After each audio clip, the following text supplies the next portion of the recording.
Pendidikan kewarganegaraan sebagai mata kuliah yang memiliki peran sebagai karakter pembangun karakter mahasiswa dengan nilai-nilai ideologi Pancasila agar mahasiswa mampu mengembangkan karakter mereka dengan baik. Kemudian, kontribusi pendidikan kewarganegaraan kepada mahasiswa agar dapat menciptakan kesadaran kepada mahasiswa mengenai hukum dan aturan-aturan kenegaraan yang menciptakan kesadaran terhadap mahasiswa mengenai kesadaran-kesadaran hukum akan nilai-nilai norma dan hukum-hukum yang ada dalam ketatanegaraan Indonesia. Kemudian kondisi sosial yang ada di lingkungan mahasiswa menjadi lebih aktif berinteraksi antar yang satu dengan yang lainnya merupakan salah satu fungsi ataupun contoh fungsi ilmu pendidikan kewarganegaraan di lingkungan mahasiswa. Hakikatnya, pendidikan kewarganegaraan memberikan mahasiswa pengetahuan dan kemampuan dasar dalam hubungan warga negara dengan negara ataupun hubungan warga negara dengan sesama warga negara lainnya. Kompetensi mata kuliah pendidikan kewarganegaraan adalah diharapkan mahasiswa mampu ataupun dapat menjadi penerus bangsa Indonesia yang memiliki rasa kebangsaan dan nasionalisme serta cinta tanah air, demokratis, menjadi warga negara yang memiliki daya saing, berdisiplin, dan dapat berpartisipasi dalam kehidupan bangsa Indonesia berdasarkan nilai-nilai sila Pancasila. Menerima pendidikan kewarganegaraan Pancasila mengenai upaya-upaya korupsi, saya berpikir dan sadar bahwa sesuai dengan sila keempat Pancasila, kita memerlukan adanya pemimpin yang bertanggung jawab. Namun dapat kita lihat bahwa banyak pejabat-pejabat negara yang melakukan korupsi untuk kepentingan dirinya sendiri. Untuk itu saya mempelajari materi pendidikan kewarganegaraan dan mulai memahami dengan baik bahwa korupsi bukanlah hal yang dapat kita banggakan dan dampak dari korupsi tersebut sangatlah merugikan bangsa ini. Salah satu upaya yang dapat kita lakukan adalah menanamkan pola pikir, sikap, dan perilaku anti korupsi melalui perguruan tinggi. Karena perguruan tinggi merupakan tempat atau sebuah proses pembudayaan bagi mahasiswa sebagai ataupun tempat kedua bagi mahasiswa dalam pembentukan karakter dan watak mereka. Saya juga berharap sangat banyak kepada para mahasiswa agar dapat memahami dengan baik mengenai pembelajaran anti korupsi ini, sehingga kita dapat mengetahui definisi dari korupsi, penyebab korupsi, dan dampak yang akan diakibatkan oleh seseorang yang telah melakukan korupsi.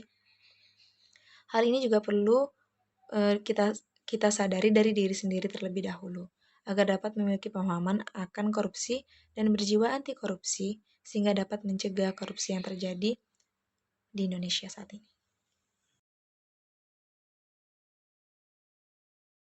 Selanjutnya pertanyaan nomor 3 ialah masalah yang sering timbul dari keberagaman yang terdapat di Indonesia. Antara lain adalah timbulnya pertentangan antar budaya, kecemburuan sosial, sentimental kedaerahan, kemudian perubahan nilai-nilai budaya akibat globalisasi. Salah satu kasus yang terjadi di Indonesia adalah konflik agama yang terjadi di Papua pada tahun 2018 lalu. Dari kabar yang beredar, konflik tersebut dimulai dengan tuntutan persekutuan gereja-gereja di Kabupaten Jayapura untuk membongkar menara Masjid Al-Aqsa Sentani. Alasannya ialah karena menara masjid yang dibangun terlalu tinggi dari bangunan-bangunan di sekitarnya, sehingga dikhawatirkan menghalangi pemandangan dan membuat gereja di sampingnya tampak terhimpit. Hal ini akhirnya ditanggapi oleh Kementerian Agama Papua yang ikut angkat bicara dan turun tangan, dan menyatakan diselesaikannya masalah ini secara musyawarah, dan mendukung penuh langkah-langkah pemuka agama dan tokoh-tokoh masyarakat yang berbeda agama. Kasus ini terus dipantau agar tidak terjadi lagi persekutuan di antara kedua belah pihak. Nah, menurut saya dari kasus ini jika hal tersebut dapat membuat halayak lain merasa terganggu, sebaiknya dibicarakan secara musyawarah mufakat yang baik terlebih dahulu. Persekutuan yang terjadi seperti ini bukanlah hal yang pantas dijadikan pertengkaran karena menyangkut keperbedaan agama masing-masing tiap masyarakat. Menyelesaikannya dengan baik tanpa harus ada tiap tuntutan yang saling dilayangkan. Saya harap hal itu dapat dilangsungkan dan hal itu benar-benar terjadi.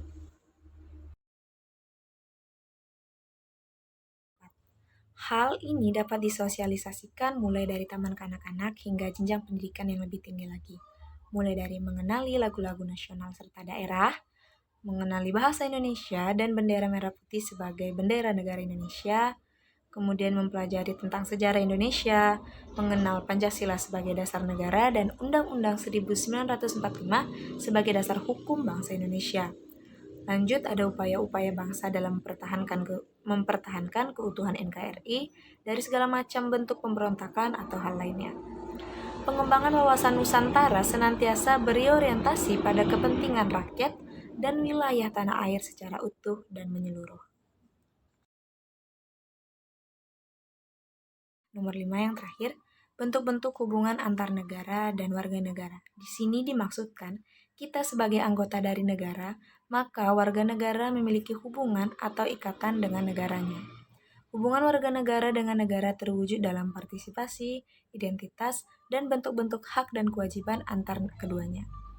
Maksudnya adalah, warga negara memiliki hak dan kewajiban terhadap negara dan begitu pula sebaliknya.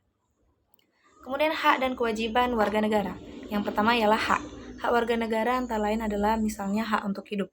Hal ini sudah diakui sebagai HAM di mata organisasi dunia. Kemudian hak pengakuan hukum. Kita seluruhnya dipandang sama di mata hukum. Kemudian hak atas pengembangan diri dan kegiatan ekonomi. Hak pembentukan keluarga dan keturunan, maksudnya di sini adalah menikah dan memiliki anak. Kemudian hak untuk kebebasan, selagi hal itu tidak ilegal atau hal tersebut legal menurut hukum negara kita. Kemudian hak atas perlindungan dan keamanan. Nah, yang selanjutnya adalah kewajiban.